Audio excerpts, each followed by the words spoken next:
ചില കാര്യങ്ങൾ പറയേണ്ട സമയത്ത് പറയേണ്ട ആളോട് പറയേണ്ട പോലെ പറഞ്ഞില്ലെങ്കിൽ അതുണ്ടാക്കുന്ന മുറിവ് കാലം കൊണ്ട് വായിക്കാൻ കഴിയില്ല. എം ടി വാസുദേവൻ നായരുടെ കാലം വളരെ ഭംഗിയുള്ള ഒരു വായനാനുഭവമായിരുന്നു കാലത്തിൻ്റെത്. കാലത്തിന്റെ യാത്രയിൽ ആദ്യം സേതുമാധവനെ പരിചയപ്പെട്ടു.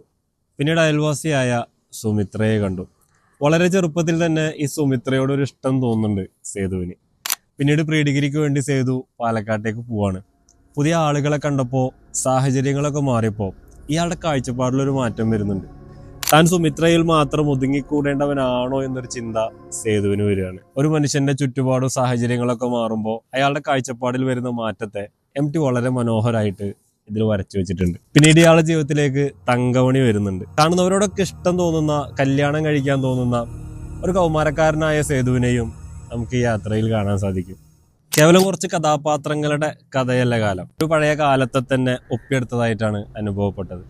1969 പ്രസിദ്ധീകരിച്ച ഈ നോവല് 2026 ഞാനിരുന്ന് വായിക്കുമ്പോൾ ആ പഴയ കാലത്തെ മനുഷ്യരുടെ സ്വഭാവം, പ്രകൃതം, കാലാവസ്ഥ, സാമൂഹിക ഘടന, അങ്ങനെ ഒരു ഒരു ഒരു ഫുൾ പാക്കേജ് ആയിട്ടാണ് എം ടി ഇത് അവതരിപ്പിച്ചിട്ടുള്ളത്. കേരളത്തിലെ പഴയ ഒരു കാലത്തെ അനുഭവിച്ചറിയണമെങ്കിൽ, പറയാതെ പോയ പ്രണയത്തിന്റെ നോവറിയണമെങ്കിൽ you have to read M ടിയുടെ കാലം. My rating is 8 out of 10.